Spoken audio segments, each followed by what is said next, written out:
good, fam? We back at it with another video. I've been wanting to react to this for a while now, man. The sad reason these black actors never return to Hollywood, man. Sometimes you never know why. And I see one of these actors, he played TC on the Wayans Brothers, man. So I want to see why, man. You know, let's see what's going on. Until the day you graduate, which I'm not convinced will ever happen, so it is permanent! Good afternoon, Miss. You. Hey, you know what? I bet every last one of you bitch is getting suspended from school. Have you ever been in a store like this?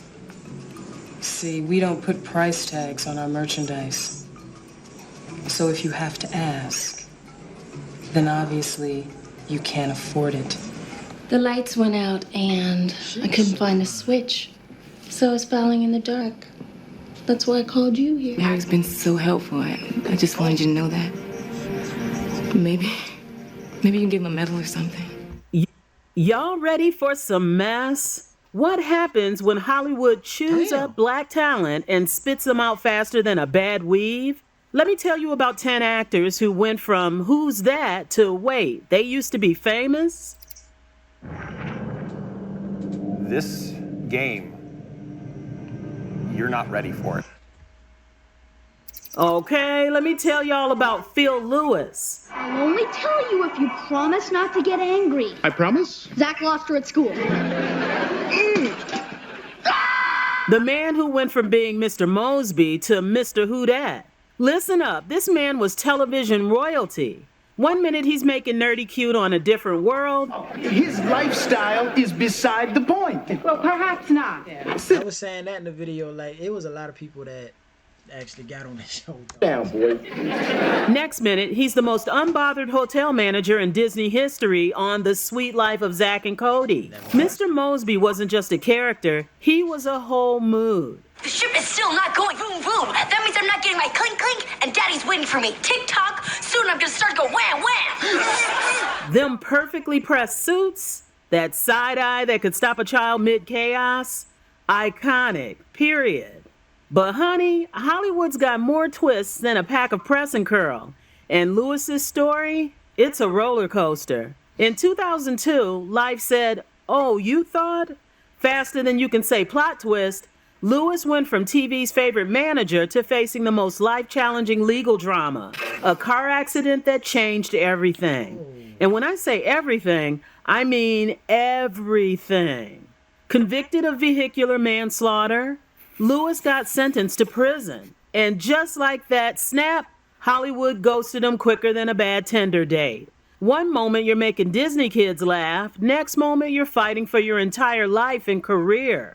After serving his time, coming back to Hollywood, harder than finding a good man on a dating app. The same brother who once made us laugh every single week suddenly became a cautionary tale about how one moment can completely reshape your entire universe. But also, I figured Disney was going to do this kind of mess. But, I mean, I don't know the whole story, so. From Mr. Mosby to Mr. What Happened, Lewis's journey is the kind of story that makes you go, damn, life don't play. Hollywood might smile in your face, but it will drag you the moment you slip up. After serving his time, Lewis didn't just fade away. Nah, he redirected. This man became a television director, working on shows like True Jackson VP and other Nickelodeon productions. That's what's up. From in front of the camera to behind it, Lewis said, "My story ain't over. It's just getting started." I love directing and I love working with kids. It's great, and young adults. Obviously working on Jesse with Debbie Ryan is so much fun. And then I did Kicking It with Leo and the gang over there. It's been, that's a lot of fun. One of my favorites was Good Luck Charlie, which was great. And in fact, I just got a call from Bradley Stephen Perry, who has another show. So hopefully I'll get over there to direct that. So it's a lot of fun. I'm really enjoying myself and having a great time. That's great. Like, he found work behind the camera. He's still in the industry, so that's what's up. From Mr. Mosby to a director creating opportunities for other actors, Lewis showed Hollywood that one mistake don't define your entire narrative. Sometimes the comeback is bigger than the setback. How could you kiss me tonight after you kissed some other guy last night? It wasn't easy. It made me feel kind of false. Mari Morrow, Miss She was so I'm Too Fine for just one movie herself. Orlando Casey was my first boyfriend. So you stopped calling him after the restraining order? Yes. No, before. Look, Orlando just couldn't accept the fact that I wasn't there for him when he went away. Remember her in House Party 4 and No, I don't. I remember her in this though. House Party 4 was trash. How to Be a Player? Because I had only seen Bill on MTV Jams, I really didn't know what kind of actor he was. She was serving looks and attitude. But here's the tea. Hollywood can be ruthless. Whispers around the Players Club suggested she wasn't exactly vibing with Bernie Mac and Ice Cube. Creative differences? More like creative shade. By the early 2000s, her roles dried up faster than washing O'Hare in the Sahara Desert. You're the perfect woman to take my virginity. Let me tell you about Patrick Dancy. And I mean T-E-A with a capital T. This brother was fine as hell. Then how could you hurt me like this? Just so you could look good in front of your friends? Can we wipe this How you gonna hurt Steve like that? Yo, trifling heifer. slate clean? Start over? No way. But Hollywood did him dirty. You know how some actors got that look that could make you forget your own name? Dancy was that dude. You look great, Ted. She does, doesn't she? But let me break it down. Fine don't mean nothing in Hollywood if you ain't got connections. And connections, they were rarer for black actors than a good man on dating apps. Dancy was out here looking for a whole snack. But casting directors were on that diet where they don't want nothing substantial. By early 2000s, this man's acting roles were more scarce than affordable rent in Los Angeles. And not because he couldn't act, please. Hollywood just loves playing games with black talent like we are some disposable entertainment. Yeah. 1 minute you're the diverse choice, next minute you're background noise. Number one, I would tell him I love him so much. I really would. Most importantly, and it almost makes me emotional to think about it, is you're enough. Yeah. You are enough. There's nothing else you need. Batteries are included. You got here, you arrived with everything you need. Regardless of what the world tells you, you have everything you need. Let me tell you about Victoria Dillard. Well, because we need more lawyers like we need more big white Moby Dicks. Ouch. A dancer so fierce, she could make Gravity look like it was taking choreography lessons.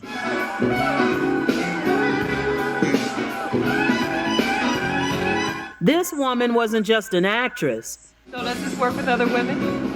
Hit and miss. So what should I do now? You start by telling me your name. And how should I finish? She was a movement, literally. Trained in dance so precise, she could probably pirouette through life's obstacles like they were backup dancers. From Coming to America to Deep Cover. See, we don't put price tags on our merchandise. So if you have to ask, then obviously you can't afford it. Dillard was serving talent on a silver platter. Yes. But life loves a plot twist more than reality TV loves drama. Enter Parkinson's disease. That uninvited guest that crashes your life's party and tries to mess up your whole vibe. My name is Victoria Dillard, and I was diagnosed at the age of 38. It was shortly after my second child was born. But Victoria, she wasn't about to let no medical diagnosis write her final script. When Parkinson's tried to dim her light, this queen turned it into a spotlight. Instead of hiding, she became an advocate. Every 9 minutes, someone is diagnosed with Parkinson's disease. Speaking out about living with the disease. Hollywood might have tried to put her in a box, but Dillard was busy breaking boxes. Her journey from dancer to Parkinson's warrior? Having Parkinson's and being a professional dancer, I think delayed a lot of the symptoms that people often have to deal with very early on. So I haven't had the impact of falling or losing my balance. I know that other Parkinson patients have. And also, I was always mindful about flexibility. And I think that that has curbed the Parkinson's in some way. It's not just a story. It's a whole testimony. The same grace she brought to the dance floor, she brought to her health journey. When life tries to give her lemons, she made a whole lemonade factory. Yes, typecast, overlooked, Diagnosed, Victoria Dillard said, "Not today, Satan." She transformed her challenges into a platform, showing the world that Black women are unstoppable, no matter what life throws their way. Talk about it. It's the only way. That's what's up. If anybody else is dealing with this kind of disease, or any disease for that matter out there, keep fighting, keep doing your best to get the cure. If you can't, keep on living your life to the best ability, and my prayers is out to y'all. That I'll stay alive long enough to find a cure for myself. There is no cure. N'Bushe Wright. Damn, she was fine. She still is fine. Good God almighty. Woo! She's a hematologist. She's studying, she's in research. When we first find her, she's on her feet standing. 2 seconds later, she gets bitten by old evil Quinn. And then she is in the midst of turning into a vampire herself. But because of her research, she has an inclination that she could probably cure herself. Remember her in Blade? You know how to use one of these? Nope. Not damn sure learn quick. That intense stare. Imagine being able to build anything just by thinking about it. Meet Base 44, a complete that could cut through vampires and Hollywood's nonsense. But instead of chasing Hollywood's fickle fame, Sis said, "Nah, I'm good," and became a healthcare professional. While everyone else was fighting for scraps, N'Bushe was out here saving lives. Talk about a career pivot. Her net worth might not scream millionaire, but her life choices, priceless. What's up, what's up, what's up? It's your boy Tyrone Burton. We out here at the Hollywood Walk of Fame with Hot Sauce the rapper with no curse words. Yeah, it is. I was about 11 years old. I transferred out of the street life, close to 11. I transferred out of the street life into entertainment life. Went from the hood to Hollywood eventually. But in the beginning stages, it was dark. In the beginning of my street life, of course, was dark. Then the Lord, I would say, saved me through entertainment. He gave me something to do. Tyrone Burton, that cute kid everybody knew. I thought y'all forgot my birthday. How could we forget when you circled the calendar and said TK's birthday? But couldn't quite place. Child stardom is a trap, y'all. One minute you're adorable, next minute Hollywood doesn't know. I ain't never really watched the Parenthood like that. Maybe that's why I'm still trying to be like, who is this dude? What to do with you. Transitioning from child actor to adult roles? Harder than trying to do a twist out in Humidity. Burton became another statistic in Hollywood's long list of whatever happened to. I want to really help people with our church and with our ministry. In the church, people that come to our church and worldwide. Just enjoy it. Do what you love to do. Whether if you like acting, like Kylie said, it ain't about the money. Because you love it. You enjoy it. You got the Michael Jordans, he loved it. You got the Michael Jackson, he loved it. Okay, let me tell you about Paulette. Oh my God, this one was so fun. Braxton. The actress who was everywhere in the early 2000s, and then just like that, she vanished like your good edges after a bad salon visit. This woman was a staple on Black television. The Parkers, she was in that. But take a good look, because it's the last time you'll ever see it. Damn, man. Ogilvy, you was wildin' when you let her go, G. Playing alongside Monique and Jenna Von Oy, Braxton wasn't just in the background. She was serving character roles. Fiance? Fiance. Damn, you're really fine. That made you stop and pay attention. Fine. I'll leave so you can feed sugar cubes to your Clydesdale. But wait, there's more. When the Parkers wrapped up, she wasn't playing. She showed up in CSI Miami, proving she could hang with the drama procedural crowd. One minute you're in a comedy, next minute you're in a crime show. Eric's been so helpful. I just wanted you to know that. Maybe you can give him a medal or something. That's called range, honey. Yes, but Hollywood loves to play games more than a cat with a ball of yarn. Black actresses, they get typecast faster than you can say one-dimensional. There go my other crush, Kim Wayans. God, she... No character. That's right. Bernard and Anthony were arrested for attempting to rob a convenience store the same night Avery was arrested. Braxton went from being a consistent face on television to becoming one of those actors you see and go, Ain't that person from... Her disappearance wasn't about lack of talent. Nah, this was about an industry that loves to put black actresses in the supporting box and keep them there. Braxton had the skills, the look, the everything. But Hollywood, sometimes it's more closed off than your auntie's china cabinet on Thanksgiving. By the late 2000s, her on-screen appearances became more sporadic than good customer service. But that doesn't mean she wasn't working. Sometimes Hollywood's exit is just another entrance somewhere else. I need your help. Gosh. How the hell did you get in here? Well, don't mind us. We're just having D'Artagnan Edmonds, honey. This brother was the definition of potential energy that never got converted. You know how some actors got mad talent, but Hollywood acts like they can't see? That was Edmonds in a nutshell. Hey, look, man, won't you go ahead and fix your car, man? You messing up the ozone layer. His appearance was more sporadic than good customer service. One minute he's in a film. Listen now, hold up for a second. You're supposed to be a master player. You forgot the rules. Players don't feel. Next minute, poof. Gone like stimulus checks after tax season. And it wasn't because he couldn't act. Nah, this was about an industry playing a game more rigged than a carnival shooting booth. Edmonds represented an entire generation of actors who were told, you're almost there. But almost don't pay rent, baby. Hollywood loves to dangle that carrot of opportunity. But for black actors, that carrot might as well be made of plastic. Brooklyn Adina Harris. Now listen. Because that's the difference between owning your life and being afraid. You mean like a guy's got a gun to your head? This wasn't just an actress. This was a performer.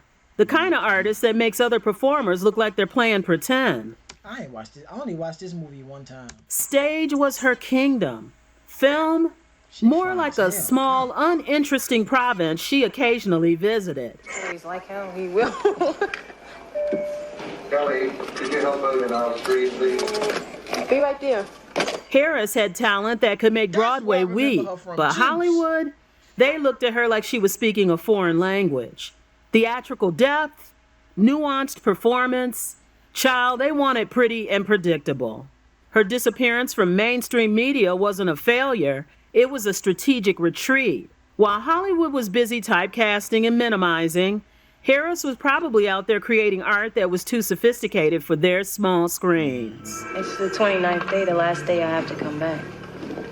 So, am I still okay for next term? I had first worked for Warner Brothers when I was 10 years old in Roots the Next Generation. When I had turned 18 years old, my birth name, my child actor name was Marcus Wyatt, and I was estranged from my father. I wanted to reinvent myself as an adult actor, so I changed my name to Marcus Chong. I had done Broadway, I won the Theater World Award. I had a big film out called Panther, I was the lead in. I was on the posters and billboard. You know, my name was everywhere at the time. I was one of the hot tickets in town.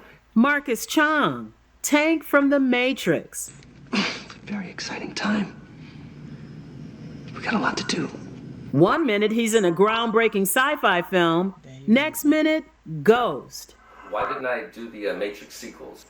That's easy. When we were prepping for the film, I had to pay for all my expenses. You know, I wasn't, taking on any other projects, so because I didn't want to, move on to something else when I gave my word, my handshake on such a deal. And so when it came time for me to go to Sydney, Australia, I had to pay for my own visa to travel. I had to, basically what they did was Warner Brothers cashed in my first class plane ticket, cashed in my 5-star hotel accommodation, and put me into a little apartment by myself in the middle of downtown Sydney. And I was paying myself my per diem to survive the first 3 months that I was in Sydney. And so when it came time for me to do my first day of shoot, there was no one to pick me up. There was no ride. There was no van. There was no shuttle. There was no car. Nothing like that. I had to walk Fox by myself. When I got there, there was no name for me. My name was not at the security guard booth, so the security guards would not let me in. I had to call the production office. A PA came down to give me permission to come in to shoot my own film. And it was like that, the whole shoot. I had to walk to work every day to film and then walk home dark at night in a foreign country. Very unprofessional. They had a running gag on the set when we were shooting the film, which is some different person every day, from a production assistant to even John Gator, who did the special effects, would come up to me and say, hey, doesn't your character die in the movie? Which I thought was very bizarre. My response to them was, haven't you read the script? I'm not going to get in drugs that was going on during the You fuck boy. Yeah, I don't think I made for Hollywood because I production that people were doing that I would, stay far clear from. I'm not going to say any name. They know who they are. I'm not going to get into the drugs that was going on during the production that people were doing that I would, stay far clear from. I'm not going to say any names. They know who they are. And so when it came time to finish shooting, I had to relocate myself back to Hollywood. No relocation fees. There would be no unemployment. I mean, The Matrix was a complete renegade production. And so when you're hired out of Hollywood by Warner Brothers Studio and you're a Screen Actors Guild member, there's a codified basic agreement with SAG and the federal government and Warner Brothers where they have to give you a SAG contract in order to get your royalty. I have never gotten a royalty yet because Warner Brothers never honored that codified basic agreement. They never gave me a SAG contract. Whereas actors from Australia, the character who played Dozer, Switch, APOC, they all get royalty. And so there was some kind of discrimination going on. I just considered they were pimping the game, and they pimped the game on that one, to pay whatever entertainment and fun that they wanted to have during that production at my expense. Angela Pritchard, the assistant to the executive producer, Barry Osborne, she called me to the Warner Brothers lot. I went over there. This is about 2 weeks before the film would premiere. And they had a press junket. I didn't know that they had a press junket there, but when the producers and Larry and Andy Wachowski, they found out that I was there, even though I was invited by Angela Pritchard, they were furious. And they had 5 or 6 security guards come down with, earplugs in, the whole gamut, armed, and they physically removed me from that lot and told me if I ever came to that lot again that they would have me arrested. When the film came out at the premiere, they wouldn't even let me go into the theater to see the premiere of my own film. And so I was like, whatever, I drove myself to the premiere. I was told I couldn't go into the premiere. They did everything they could to keep me out.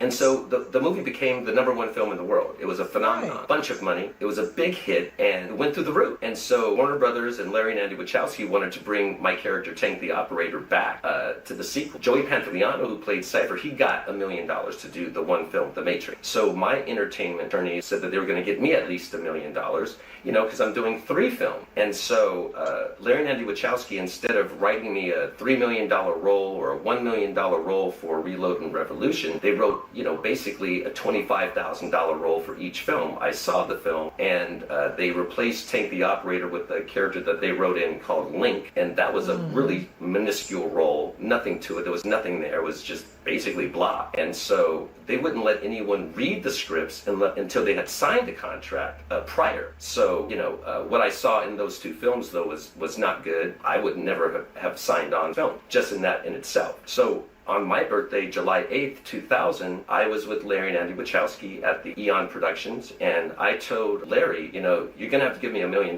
these sequels. And he told me straight out, looked me in my eye and said, we're not giving you $1 million. And I said, well, then I'm not going to do these films. And they were pissed and furious. And Larry Wachowski looked at me and he said, if you don't do these sequels, we'll kill you. Rumors flew about his departure from the sequels faster than conspiracy theories spread on Black Twitter. Thanks. Creative differences? Contract drama? All we know is one day he was Neo's crew, the next day, poof. Hollywood can be cold, honey. I really liked his character in The Matrix too, so that's crazy. See that rifle, son? No. This is my private property. According to California law, we got a constitutional right to bear arms. This ain't just about individual actors. This is about an industry that loves Black talent but hates Black power. An industry that'll use you up and throw you away quicker than last season's trends. These actors, they didn't fail. They survived. They pivoted. They said, if Hollywood won't make space for me, I'll make my own space. Some found peace. Some found new paths. Some just said, boy, bye to the whole Hollywood game. Their combined net worth might not buy a Hollywood mansion, but their stories, priceless. They walked so today's Black actors could run. That was wild. Cause I always wanted to know what happened to a lot of these actors. Let's just say this, y'all. Now, I did say I probably wouldn't be in it.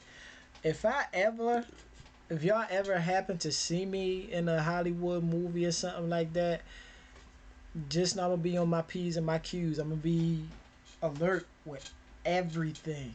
Contracts, everything. Cause like you said, they'll try to pimp you, man.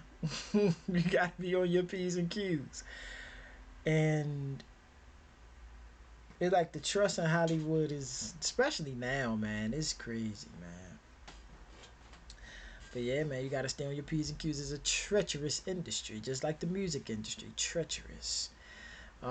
Do I see myself being in a movie? Yes. Hopefully it's a hit. Hopefully. If not, I'm just gonna enjoy myself. But yeah, I would love to be in a movie, man. And it don't matter what it is. Well, yeah, dude, it does matter what the fuck it is. Because I don't want to just be thrown into anything where they be like, oh, you got to wear a dress and a wig and all that. I'm not doing that shit. But yeah, man, or in the TV series, one of the two, I'd be cool with that too, man. I would have a great time doing that. But I'm also not going to take no shit from nobody either. But but this is pretty sad. It's actually kind of good to some of them because they found a new thing going on. And some people just probably didn't want to be in the industry anymore. They wanted to live like a more regular life, like Rick Moranis. After his wife died, he left Hollywood and started taking care of his kids. It's a lot of people, but we talk about the black actors. I really was wondering what happened to him in The Matrix, because I wanted to see him in the second one. But they did him that dirty. Y'all fucking petty, man.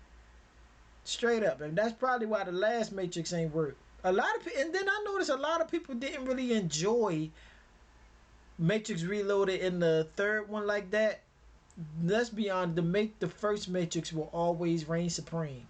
That's like Friday. The first one will always reign supreme. But yeah, man, yo, if y'all like this one, man, smash the like button for your boy. Comment down below what y'all thought of the video, and also what else you want me to react to. Share the video and subscribe to the channel for your boy, man. We out this piece.